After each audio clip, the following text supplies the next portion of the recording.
Hi, welcome to Take the Mic. This is Kathy McNally, your host. My guest today is Lori McCants, and Lori McCants is co-founder of the Bloomsburg Theater Ensemble in Pennsylvania, but she's also the creator of a wonderful show called Industrial Angels, and that show is going to be coming up at the Co-Fest at Amherst College, our wonderful Co-Fest in Western Mass, this summer on August 3rd and 4th at 8 p.m. and August 5th in the afternoon. And she's also going to be doing a show at Laurel Park in Northampton on June 3rd, and that will be both a talk and a demo and a little bit of a workshop on her topic. So we'll be saying more, but welcome, Lori McCants, and tell us about the Bloomsburg Theater Ensemble and your Co-Fest presentation. Okay. That again. Hello, Lori McCants, and tell us about your Bloomsburg Theater Ensemble and your Industrial Angel show at Co-Fest. Sure. Well, first I'll tell you, the title of the show is actually Industrious Angel. Oh, all right. I'm going to change that then. Okay. Okay. Yeah, it's a direct quote from Emily Dickinson from one of her poems. So, okay. All right. Let me just do that again. All right. If you don't mind. Yeah, You're in sure. the theater business, right? We're going to take two. Hey, welcome to Take the Mic. And I'm Kathy McNally, the host. And today we have the pleasure of talking to Lori McCants. And Lori McCants is a theater artist. She's the co-founder of Bloomsburg Theater Ensemble in Pennsylvania, celebrating their 40th anniversary. And she's also the developer and actress and director and creator of her show, Industrious Angels. And that's going to be on the weekend of August 3rd, 4th, and 5th at the Co-Festival. And Lori, welcome, and tell us about your wonderful show, Industrious Angels, and also tell us about the Bloomsburg Theater Ensemble. And I know I've asked you two questions at once there. Well, they do relate. There's syzygy in the universe coming together on this project. Mm-hmm. I am a co-founder of the Bloomsburg Theater Ensemble, which we call it BTE for short. It is located in a very small town in rural Pennsylvania. As you said, we are celebrating our 40th anniversary, and I do go to a lot of national theater conferences, actually a lot of international theater conferences and festivals as well, and I often have young people asking me, what should I do? I want to start a theater company. And I say, well, first off, it's good that you're young. Second, it's good that you have this foolish dream, follow it. And third, find yourself a small town. Yeah, because small towns need you. This is what we found in Bloomsburg. Bloomsburg is a wonderful town. It has a university, a state university. There is a major medical center nearby, but basically it's a town that used to be an industrial town, and now it's basically a university town with a lot of arts activity. And the arts have really brought the town into the forefront in our part of Pennsylvania. So when we started the theater company, which was back in 1978, there were lots of people here who said, thank you, we need you, we want you. And we had a lot of support from the beginning, and we still do. Another reason why we survive so well is that it's an artist-empowered theater company. We have a resident ensemble.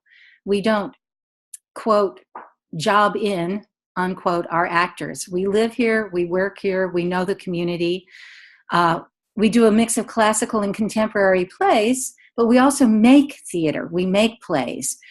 Mostly we've made plays about this place where we live. We've made plays about the legacy of the coal mining industry.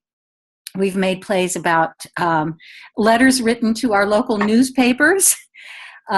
We've made plays about the Susquehanna River, our river that flows through our town.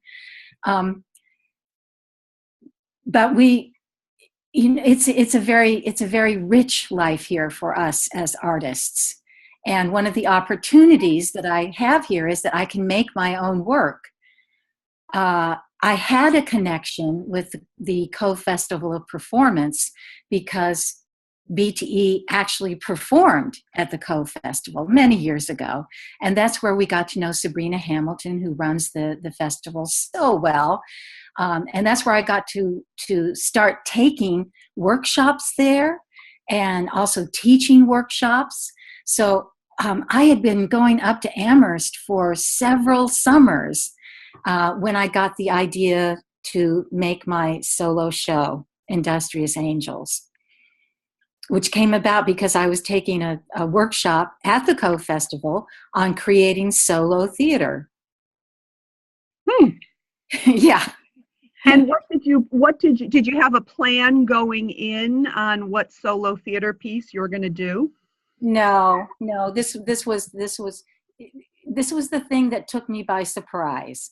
I was driving up to Amherst from Bloomsburg, and I was in a bit of a tizzy because I was supposed to come to this class with an idea, and I had just come off a very complicated, difficult, wonderful project, creating a collaboration with some shadow puppeteers from Egypt. We created a bilingual shadow puppet play with dance and music and storytelling that we created together and performed for, over like 30,000 school kids, mostly in rural Pennsylvania. It was a really great project, but it was extremely demanding. There were a lot of cultural differences to work through, which we did. And I have to say that my fellow artists in that project are still dear friends of mine, and we stay in touch through Facebook. They've been through 2 revolutions in Egypt, and they are still making their puppet plays. So, Lori, I just want, in case listeners that went by so fast, say what it was again. Egyptian. Tell us again. Egyptian shadow puppet theater makers. Wow, performing for kids in rural Pennsylvania schools. Yes, and this was in 2007. And we had recently invaded Iraq, so relationships with the Middle East were strained, to say the least. So it was really significant that we were performing this bilingual play in Arabic and American English, performing a wonderful ancient story from Egypt. It's a story that's actually in the 1001 Nights. And it went over like gangbusters in our schools. The kids loved it. But anyway, that's why my head was crammed with with all of this stuff that I had just done. And I just didn't have an idea for my solo show. I knew I wanted to do the solo show class primarily because it was a big challenge for me. I had been working with my ensemble for over 30 years by that point. And that's been great. But when we make theater, we do it collaboratively and we do it in groups. And I'd never had the courage to step out on my own and create a solo piece for myself. So I purposefully did this as a challenge, but I felt guilty because I hadn't done my homework and I didn't have an idea. So I'm driving from Pennsylvania to Western Massachusetts, and I'm thinking, well, in my theater company, when we make our own work, we make work about the place where we live. Where am I driving to? I'm driving to Amherst, Massachusetts. What do I know about Amherst? I'd already been there several summers. I know that it's a wonderful place, and I know that Emily Dickinson lived there. But I am not going to make a play about Emily Dickinson because that has been done to death. No, I am not going to do that. But I get there, and the wonderful teacher of the workshop was Michelle Matlock. She's actually a clown with the Cirque du Soleil, but she has her own wonderful solo show called the Mammy Project, which explores the whole history of the image of the Black mammy in American society. Fabulous, fabulous show that she had created. So she was she was performing that show at the festival and offering this workshop in creating solo theater. I think she sensed my anxiety in the first class or so, and she actually recommended to all of us that we just take a walk, go outside, see what hits you as you walk around beautiful Amherst, and maybe ideas will come to you. So I went over to the house, to the homestead, which I had visited several times before. They do such a great job there of preservation and honoring Emily's legacy. It's just it's an amazing place. I love it. So I went over there, took the tour, stepped out of the bedroom, her bedroom, where she had written those close to 1,800 poems.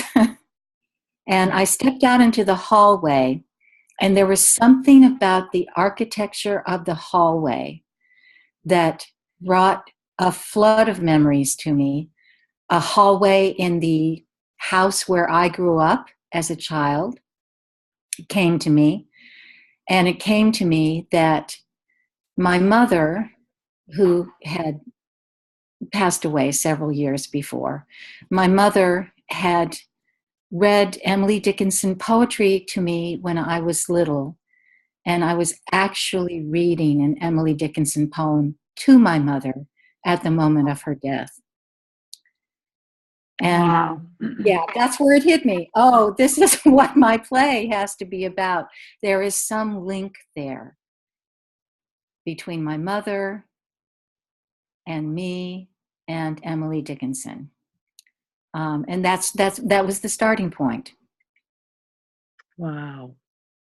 And then how did, I want to get back to that because I think it's so relevant to women who are looking for topics to talk about and looking for a story and tend not to value their own story and say, well, I can't talk about that. That's been talked about. But I do have a question. How did the paper cutting come to be? Well, I have observed in my years in the theater that audiences really love it when you are actually making something in the course of a performance. Yeah. That it's not just recitation, it's not just acting a character, but there is something that needs to be constructed and made and completed in the course of a performance. It sort of honors theater as a time sensitive art form, and as an ephemeral art form. It's kind of cool when there is something actually substantive that exists following the performance. This led me to exploring the whole idea of women's handicrafts. We know that Emily was a good cook. We also know that she employed needlework, and I was intrigued by there's a wonderful little silhouette, which is a paper cutout. Silhouettes were paper cutouts of the child Emily that's on display in her house. I think it was the silhouette that made me look at paper cutting and its relationship to shadow puppetry.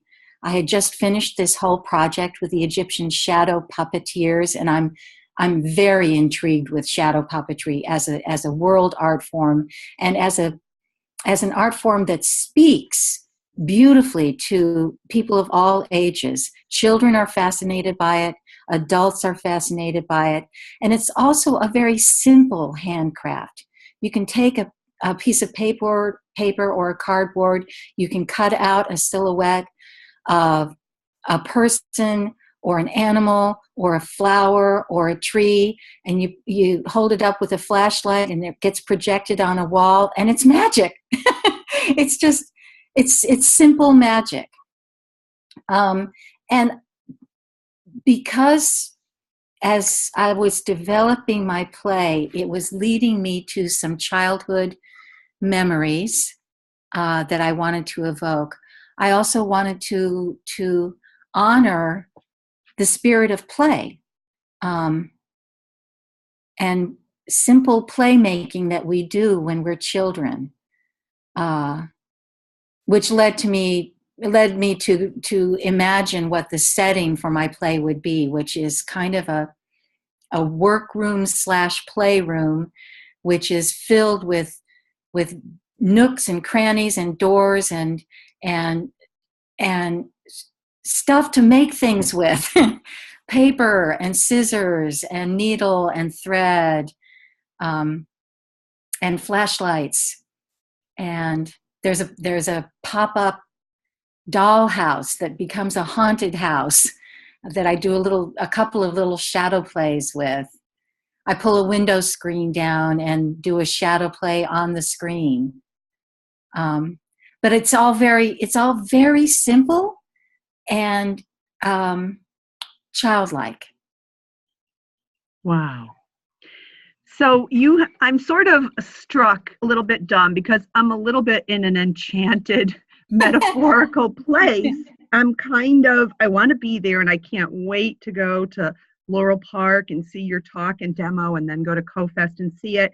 And I have so many comments. I'm just so struck by your metaphor. I mean, as an artist, you're trained and schooled, and you have that facility to pull in different things. I mean, you're talking about Emily Dickinson, your mother, paper cutting, making things in theater. I love the way that is so pulled together with disparate elements, and that's what artists do for me. So it's totally got me psyched about seeing the show.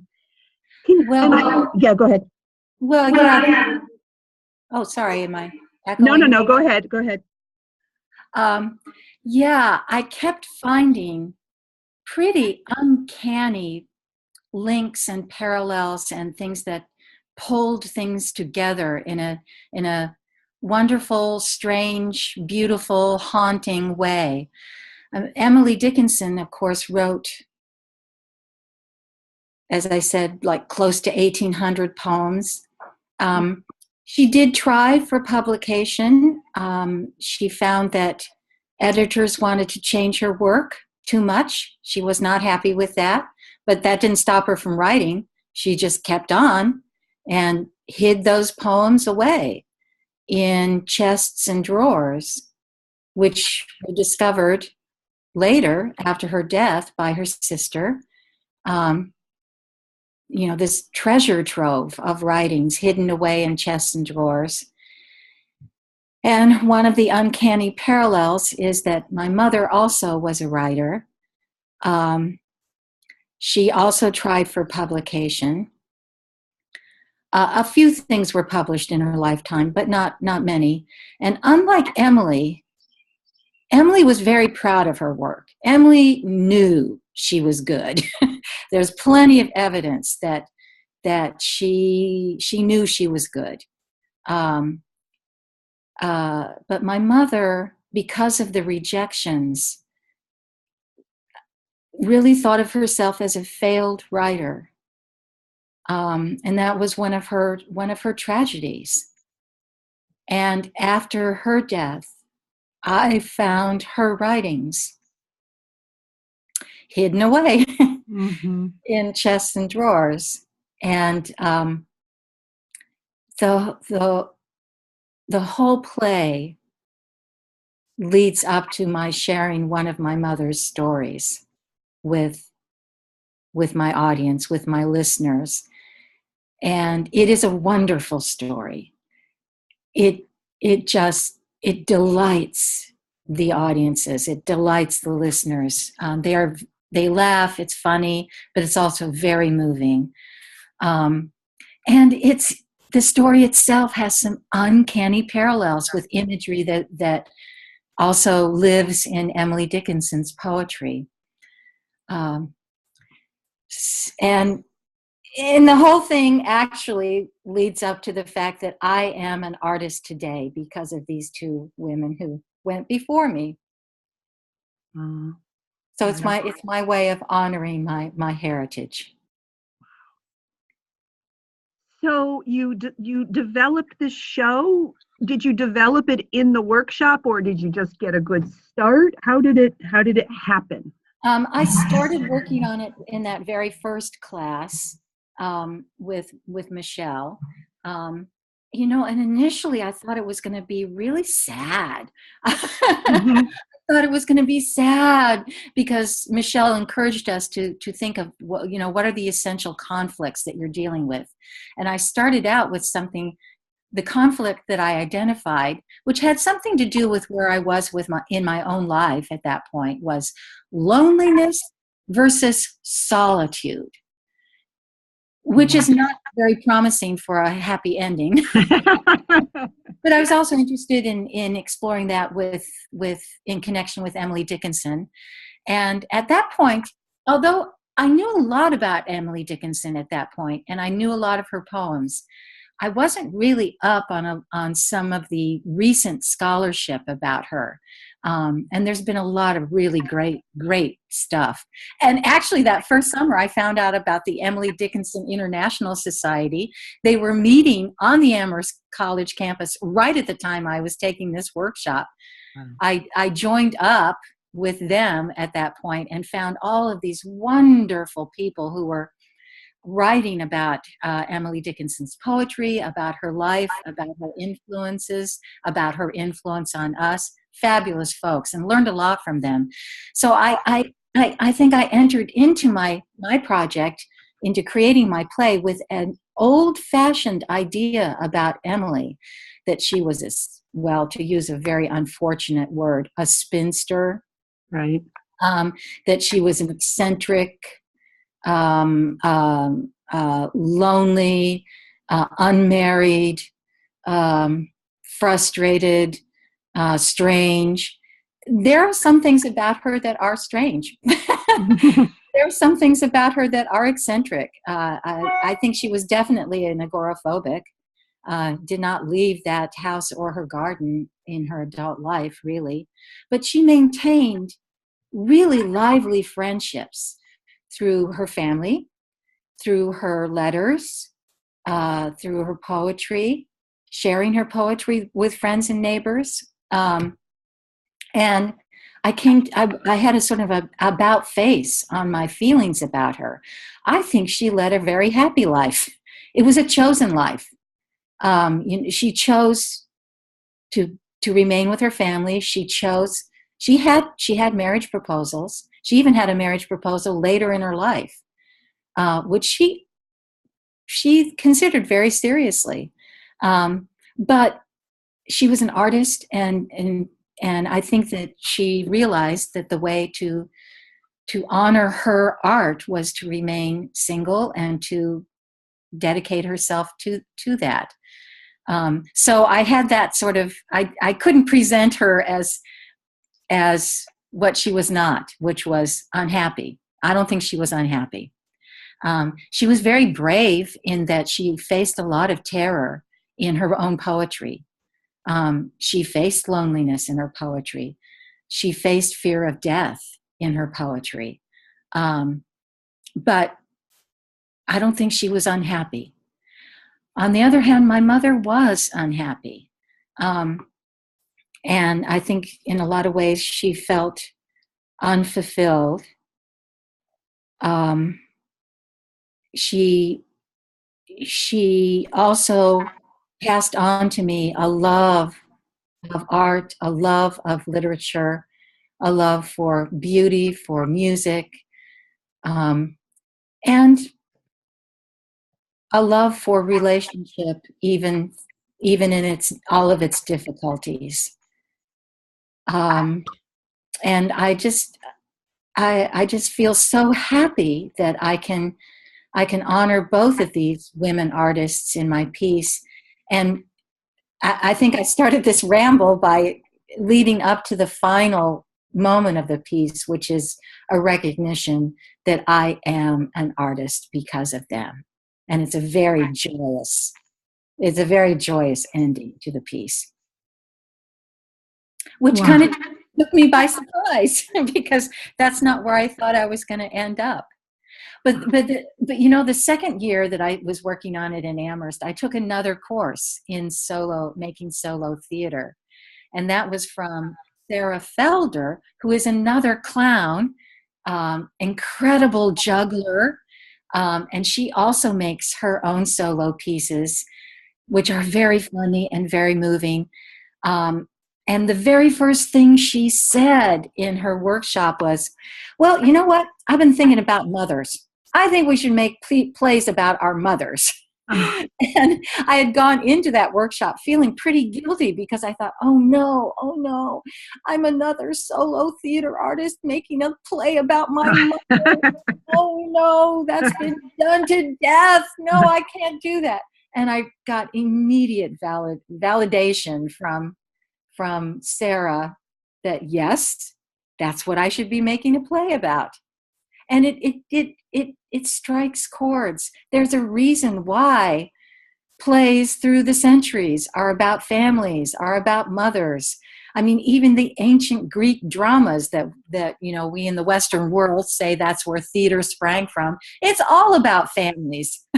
Right. You know? Wow. And mothers. Yep. Well, Lori, again, you've given me so many areas to ask questions about.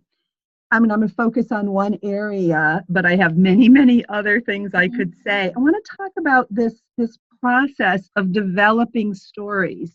It seems like you found real richness by doing some unusual comparisons, right? You put two things together, or more actually, more things, but I think of your mother and Emily Dickinson.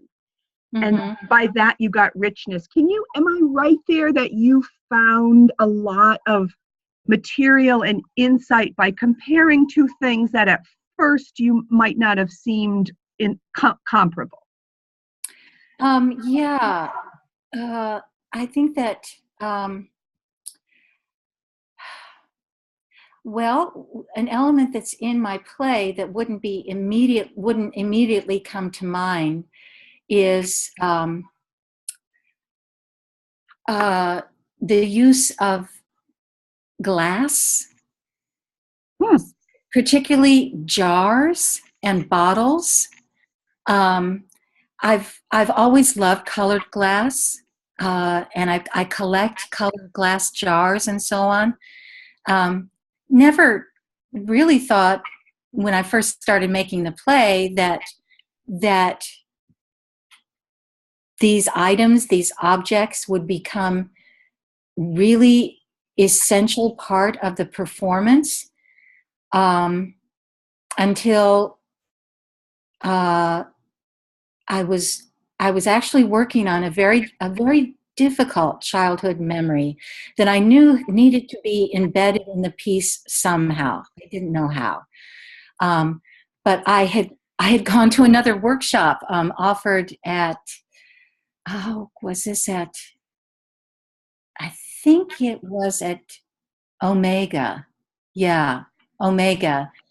Which is, I call it the summer camp for aging hippies. Yeah. Yeah, they have wonderful workshops there. And there was a workshop in creating personal memoir. It was a writing workshop. Really, really terrific instructors. Nick Flynn, who's a famous memoirist, was one of the instructors, and he just gave us one word as as a prompt to get us sitting with our notebooks and writing. And the word was bewilderment, which is a great word. It's a great word. And I realized that this childhood memory that I had was a bewildering memory. It's a memory that I still can't quite make sense of. It still haunts me. It bewilders me. And I sat down with my notebook and started writing. And I'm not going to reveal the the deep secret that is at the heart of this memory, but it does involve a glass jar. And it was a glass jar that I found in my childhood. And I was trying to figure out how or if I was going to include this memory in my play at all, and how I was going to go about doing it. I was carrying around my notebook with the memory that I'd written down at this workshop. I was wandering around Amherst again. I walked into the Food for Thought bookstore, which I'm sorry, it's not there anymore. Right. Yeah, and there was a new book out by the cartoonist Linda Berry. Love her. She's fabulous. This book is all about the writing process, and she has a very unconventional and entertaining and lively process of stimulating her own writing. And she also gives workshops in writing for writers who are having difficulties, who are having writer's blocks. And the title of her book is called What It Is. The subtitle is The Formless Thing Which Gives Life Form. Do you wish you could write? And on the back of the book it says, okay, welcome to writing the unthinkable. I thought, okay, this is the book for me. Mm-hmm. And I'm paging through the book, and I find a personal story of hers, which she has, of course, drawn out in cartoon form, because that is her form. That is her art form. And it starts out with a childhood memory of herself as a child filling a jar with dandelion heads and pretending that the jar is magic, and whispering to the jar, basically saying, okay, if I do this, if I fill this jar with all of these dandelion blossoms, I will save the kingdom. The kingdom is dead and I will save it. And then the cartoon flashes forward to herself as an adult writer with writer's block. Just this sort of dead woman sitting in a recliner, looking at the TV, not coming up with anything. And she, go ahead. Oh no, I didn't say anything. Oh, okay. And she remembers her childhood self with that jar, and a big bubble comes up in the cartoon, which says, "You must get the jar." And I thought she was speaking to me. Yeah. And right, the jar, because the jar, right, for you. The jar is magic, and the jar is necessary. And so the jar is in my piece. It really doesn't have anything to do with Emily Dickinson, except that she did preserve things as a baker and as a cook. She also preserved flowers. She pressed flowers. And of course, her poems, in a way, are preservations. So I don't know if that answers your question about juxtapositions of unlikely things, but I did find an unlikely source of inspiration in a cartoonist. Yes, right. Somebody who draws cartoons. Right. Well, it's bringing so many different strands together that don't normally go together that you brought together, and that's what artists do.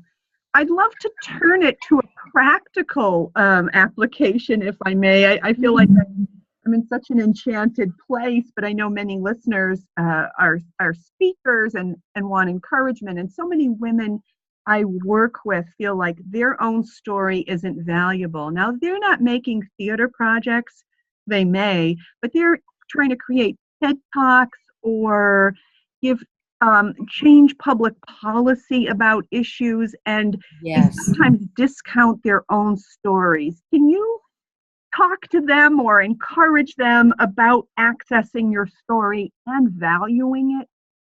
Yes, yes. I've had to learn this over and over and over as an artist. But this is what all artists will tell you. It's all about story. It's the only thing that changes people's minds and hearts are stories. It's what we are story creating creatures. We are creatures who need stories. And the personal stories are the best. They're the ones that have the most heart. They have the most meaning. And you just have to trust that. You just have to trust that. What can people do who on the first pass say my story is not exceptional? What steps can they take to look at it a little bit more deeply? Well, one step would be to look at what appeals to you. What has Mhm. spoken to you that other people have written or other people have performed or other people have spoken about? Mhm. And if you look at what has appealed to you, I think I can guarantee it's always been a personal story and often been a pretty ordinary story. It's the stories that resonate because they are shared experiences. Um, Mm. you know, the stories about looking up at a tree, and that tree reminds you of the tree swing that your dad put up for you when you were a kid, and the feeling of freedom that you had when you were swinging on that swing that brings back the vivid memory of your dad. I mean, something as simple as that Right. Right. can it means so much. Um, So, as an artist, you have a process. You go to these workshops too, where they help you explore. So, even though you may have this impulse, I don't know, to say at times, well, that story's not very oh, interesting. I always am self-doubting. All right.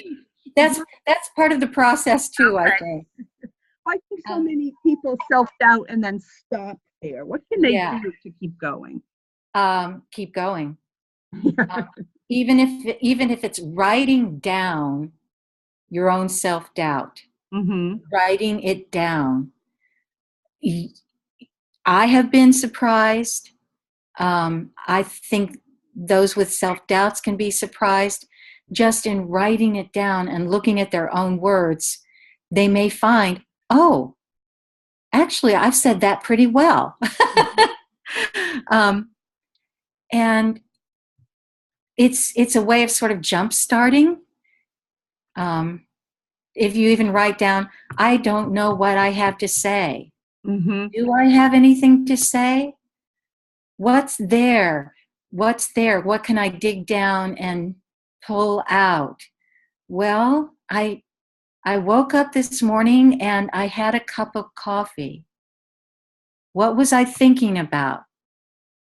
Oh, the smell of the coffee reminded me of my grandmother.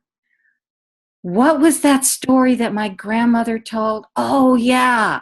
That kind of the Mm-hmm. ordinary can lead to the deeply personal. The deeply personal can be illuminating and resonating. Ah, that is beautiful, what you just said.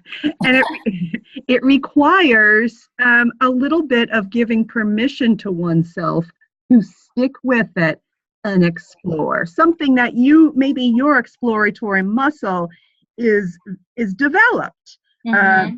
And we could do well to have a little bit of patience. But I imagine that people see your show. I want you to bust a little myth.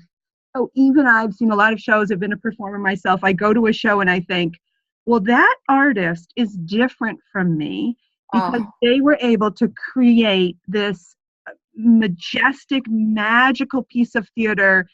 And I'm sure they never had any self doubt. They just are built differently than me. Can you oh, bust that myth? oh my goodness. No, no. Many self-doubts all along the way. Mm-hmm. And because I've been given this wonderful opportunity to revise my show, because I'm going to be performing it again. I was just looking at the script and I was going, oh, you know what? I think that little section, I don't need to do that little section anymore. Mm-hmm. Yeah, no. And I have great self doubts in terms of the actual skill that it requires to pull off my show. Mm-hmm. I gave myself incredible challenges, several Yeah. of several of which I don't feel like I have mastered yet. I have some puppetry challenges, which I'm just going to take some time this early summer and practice the puppetry over and over and over and over again, because I'm not yet at the level of skill that I want to be at, that I need to be at in Mm-hmm. order to really perform my play. I also thought I was actually going to play music in my show. Um, I love music. I love working with composers. I work with an incredible composer, Guy Klusevic, who's an avant-garde accordionist. Yeah, he's really wonderful. And he had created music for some of our theater pieces at Bloomsburg Theater Ensemble. So I knew I loved working with him. And because I got a grant to create my play, I used that grant to work with collaborators. And I knew I wanted to have a toy piano in my play, and Oh, I thought I was gonna play it. I do play it, but Guy wrote for me the simplest possible piece because he realized pretty quickly that I was not going to be the instrumentalist that his music required. So he wrote a simple live toy piano piece that I play on top of a recorded score. And his recorded score, the instrumentalists on it are Guy, who is a world renowned accordionist, Todd Reynolds, who is a world renowned violinist. Todd is always up at Mass MoCA with Bang on a Can every summer. And Isabel Altnar, who's from Austria, and she is a world renowned toy pianist. so, so luckily, I have these world renowned instrumentalists playing Guy's music, beautiful music, on this recorded score, and I play the simplest of little tunes on my tiny toy piano on top of it. That was a challenge that I threw to myself, that I realized pretty quickly. Okay, this is as far as I can go on this. so you are going ahead and you're having your show, but you're telling me, of course, I still have doubts. I have to work on things. Oh yeah, yeah. Um, Putting the show under my belt again is going to take some time. It's a very physically demanding show, Mm-hmm. Because of the stuff I do in it, the paper cutting. I roll around on a rolling little piano stool a lot. Uh, there are magic tricks. They're simple, but there are magic tricks that happen in the show, because there are drawers, chests and drawers hidden all over the set. Every time I open a drawer, something pops out of it. And those are mechanical devices that I always have to make sure that they are working. Um, And the shadow puppetry itself requires a physical skill that I'm not. I still have work to do to perfect that. And there's a lot of getting up and down off the floor. And I had a hip replacement in January. It's going very well, Yeah. but I have doubts about my ability to physically pull off what I need to pull off in this show. That plus, because it is a performed piece having to do with a lot of memorization, even though I am a seasoned actor, I always have to go back and relearn everything, and I always have those moments of stage fright right before stepping out and doing it. Mm-hmm. I think that's part of the process. The stage fright, the butterflies, it's partly just adrenaline. It's partly getting you to the energy level you need to be at in order to perform. And, over the years, I've learned to deal with that with simple taking a deep breath, relaxing my shoulders, yawning. Yawning is really useful. You just create an artificial yawn, and that sends the breath way down deep into your body. It opens up your throat. It relaxes your shoulders. I have to do all of that stuff before I step into the play. So what you're telling us is it doesn't magically appear in your brain. No. With confidence, and then you don't immediately call on your inbred toy piano playing skills. No. Or cutting or roller. No, I will have to practice that little tiny piano piece that I play. I will have to practice that over and over and over again. Yeah. That is very encouraging, even though it's a hard road ahead for you. I have no doubt you're going to do it. And I hope that our listeners take the message that it's not easy, but it's worth sticking with it. And most people will have a slightly easier time because they'll be giving a talk and don't have to do all the stuff that you're doing on stage. But of course, for them, it's just as hard. Let me tell you, I've also been called upon to give talks. Mm-hmm. That is much more nervous making for me than performing a play. Really? Yes, because I don't have a character to hide behind. It's just me, Mm-hmm. So that's a challenge that is much more challenging for me than actually performing in a play. But I do the same things. I go over my talk over and over again so that, if something happens that I can't read my papers in front of me, or the computer doesn't work, which, as you know, can always happen. Right. Or if the audience is larger than I thought it was going to be, or different than I thought it was going to be, that all of those things that can happen. I always do the same kind of prep and warming up before giving a talk, relaxing myself by taking the few deep breaths that go down into my belly, yawning, doing a little bit of a stretch, relaxing my shoulders. And then I have this really strange personal way of entering into the talk or the performance. I just imagine that I am stepping up from the ground up into the sky. And for some reason that sort of just lifts me up, and it straightens my spine, and it fills me with a kind of ethereal energy. Wow. So how did you develop that? Is that something that you might have done for a performance, that imaginary lifting up? Yeah. I can't remember exactly what show it was, but it was many years ago where I had quite a challenging, I think it was a George Bernard Shaw play, I think. And for some reason, I don't know why, this image of being rooted to the ground, but then being able to step up gently into the sky came to me.